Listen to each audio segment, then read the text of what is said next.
Okay, you guys, what is up? The King of Lightning is here today to do Hunter x Hunter 2011 episode 86 review.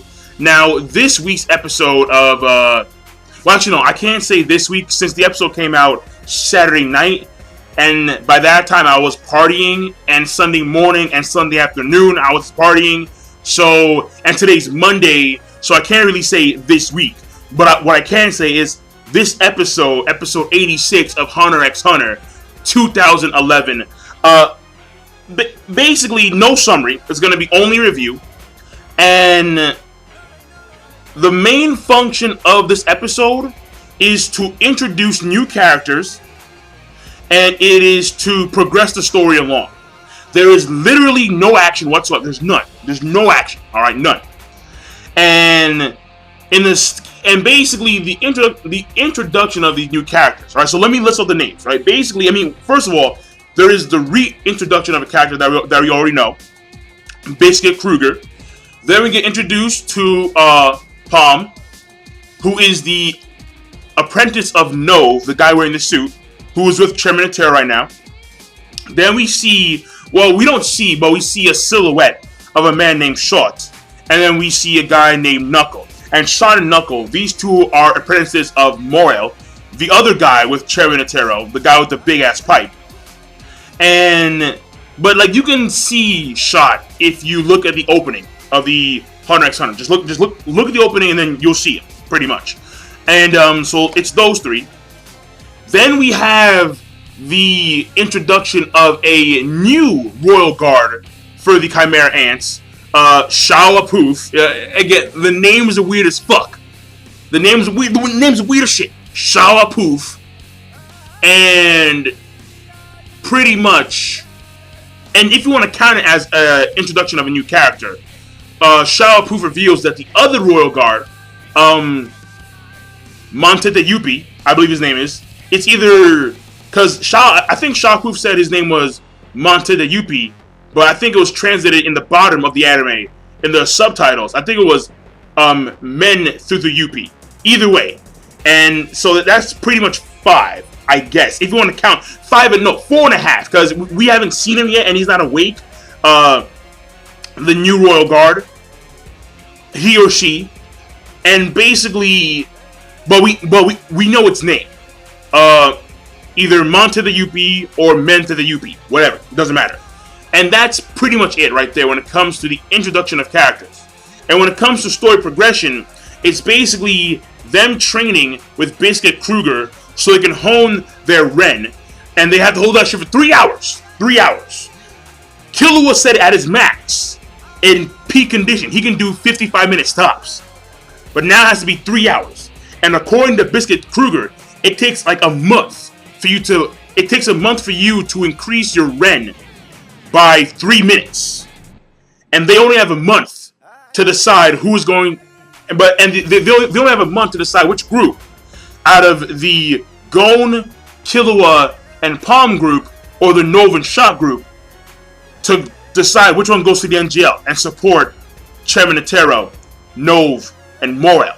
So they're training their asses off because Biscuit Kruger's there, and that's what they're doing right now when it comes to Gon and Killua, when it comes to story progression-wise. And how Palm, she's patiently waiting, and she's kind of, to say the least, she's kind of weird. But the thing about her is that if they don't succeed in beating Nove, if they don't succeed in beating Shot or Knuckle, because that's the task. The task right now is that we saw Killua have those 2 tiles. I forgot what they're called, the exact name, but I'm going to call them tiles, alright? He had those 2 tiles beforehand with the kanjis written on them, but it's only half the kanji. They have to go and find Shot and Knuckle and beat them to get the other half of the kanji. And then if they beat them, then they go. Their group goes. And their group is, again, Killua, Gon, and Palm. However, if Knuckle and Shot win, then their group gets to go.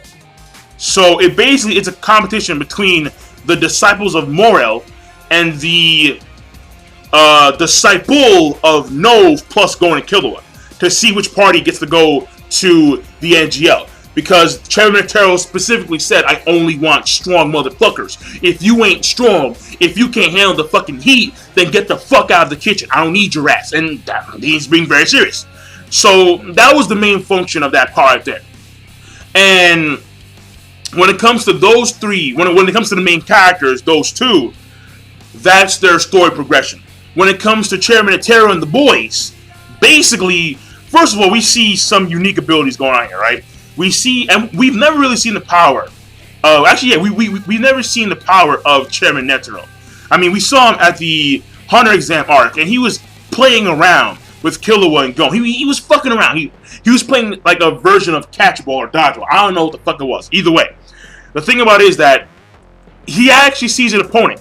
Well, and he sees an opponent by looking through. Like he goes like this, literally goes like this, and he's able to see Neferpitu like a few kilometers away, a few kilometers away. It had to be at least a few kilometers away. I'm gonna probably say, well, maybe not a few kilometers away. I'll 2 or 3. Yeah, 2 or 3 maybe. And he's able to see her clearly. So, and the thing about it is that, like, if you notice, we see like the Nen aura around his around the eye hole.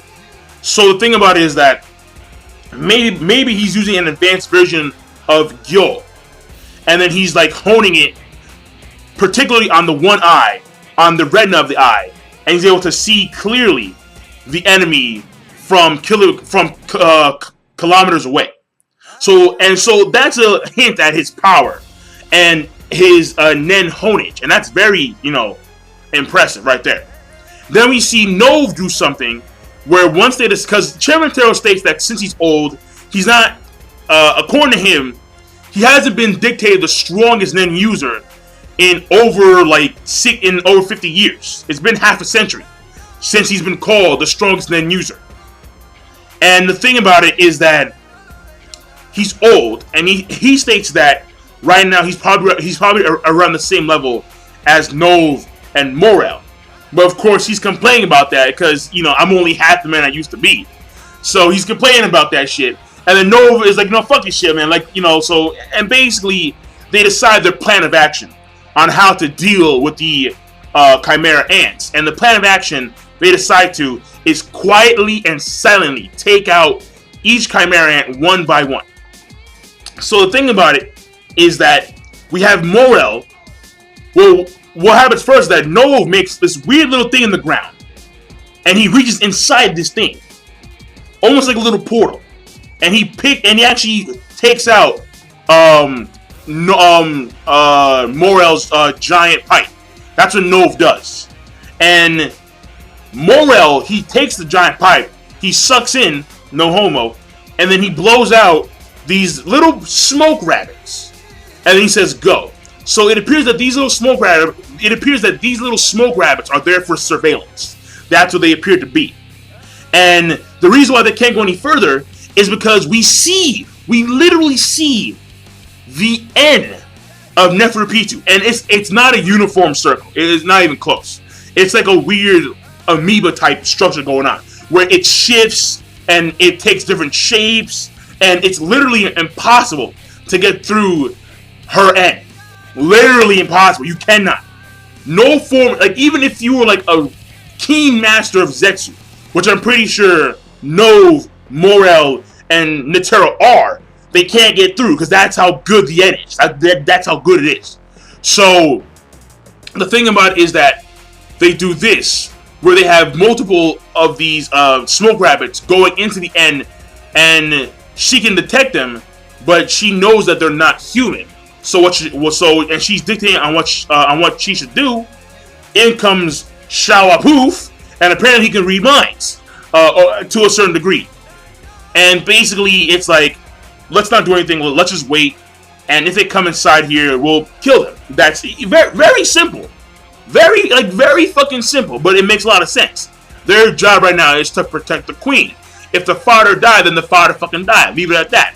But as long as the queen's protected, then we're okay. We're all good to go. And the reason why is very simple. Because remember, a few episodes ago, one of the guys who's with Kite, the little nerd with the glasses, like the big glasses, the Asian dude. All right, the Asian dude. He had his computer, and he was notifying the other members around him as to how the Chimera Ant hierarchy works.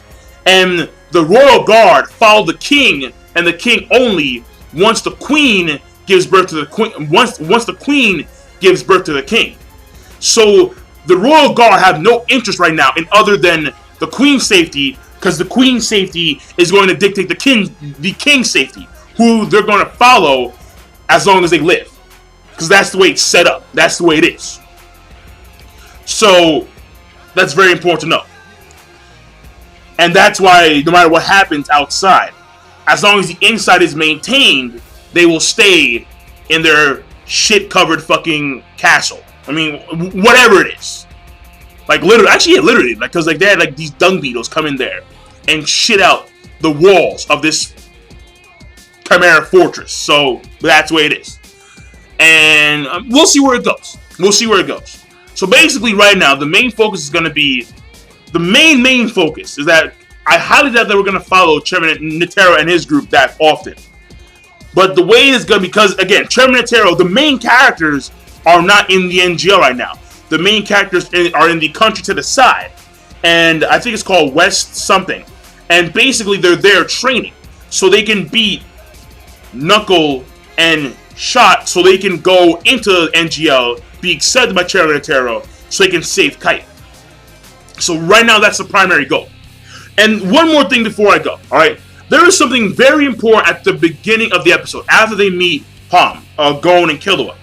They're dictating on how they should go about beating beating Shot and Knuckle. And Killua says something along the lines of this.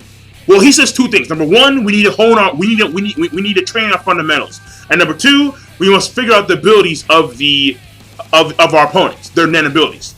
And in Gon, he actually has a very nice rhetoric, where he says, I half oppose and half agree. And Killua says, what do you mean? Gon says, well, I agree that we must work on our fundamentals. However, we don't need to know their abilities. And then Killua says, why? And then Gon retorts, because that's what we're going to be up against in the NGL. And Killua, he's surprised about that. And the reason he's so surprised by that, and Gon wasn't there to listen in, but Morel told him the same shit earlier. He told him earlier that you're not going to know every Nen user's ability. So when you fight, when you go in there, you have to go in there with the expectation of winning, even though there is no guarantee of you winning. He stated that. And Gon right now is saying something in the same fashion, where in the NGL, we're not going to have time to learn all their Nen abilities. In Greed Island, it worked out that way, because in Greed Island, they could afford that position. They could afford learning the abilities of Gensuru and his friends. However, they can't do that in the NGL, in the Chimera Ant situation, because the Chimera Ants, A, they all have unique abilities, and there's too many of them. B, they need to save Kite, and C, they only have a fucking month. When they were in Greed Island, they spent like several months there, but when it came to the NGL, they only have one fucking month to get ready, literally. So that's the way it is. That's the way it is. So that's very important. That's very important. So overall, the episode, in my opinion, I thought it was pretty good. So yeah, I'll give it a good rating. One last thing before I go. One last thing. All right, I forgot about this, but one last thing. Neferpitou, when she was talking to Shalapoof, she mentions something along the lines of he's going to awake soon. And we don't know if she meant Monte de Yuppie or if she meant Kite. Because remember, she was so infatuated with the fact that she was able to have a nice fight with Kite that she wanted to restore Kite. We knew that he was dead. Why? We saw his severed head on her lap. We saw it. So now the question is her new ability able to revive the dead? That's the question. Because she said, I know what to do. All I need to do is revive him. And we don't know if there's any Nen person out there who can revive the dead. I'm not saying that it's impossible. I'm just saying that so far, amongst humans that we've seen so far use Nen, it's highly implausible. However, these people aren't humans. They are chimera ants.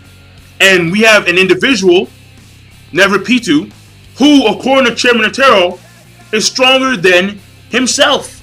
So, is it possible? And remember, the moment Colt got to the battlefield, Neferpitou immediately wanted an icebox so she could freeze Kite's body over to make sure that Kite didn't decay. So the question is, when she meant he's going to awake, did he mean the other royal guard, or did she mean? Because I think again, I said it before and I say it again. In my opinion, Neferpitou is a she, not a he. So did she mean that Monte the Yuppie was going to awake, or did she mean that Kite was going to awake? And we're not too sure. However, please keep in mind that when she decided to heal him, to restore him, and she's a specialist, again, that's very important. She's a specialist category. The specialists have very, very, very unique abilities. Alright? One can see the fucking future. One can steal your nen powers away. One can literally make himself near godlike in the face of a certain enemy. So, the thing about it is that, can this creature, who has nen more powerful than one of the most powerful dudes in the series, can she restore the dead? That's the question. So, now I'm done. King of Lightning, be sure, of course, rate, comment, and subscribe as always. Peace. Have a nice day.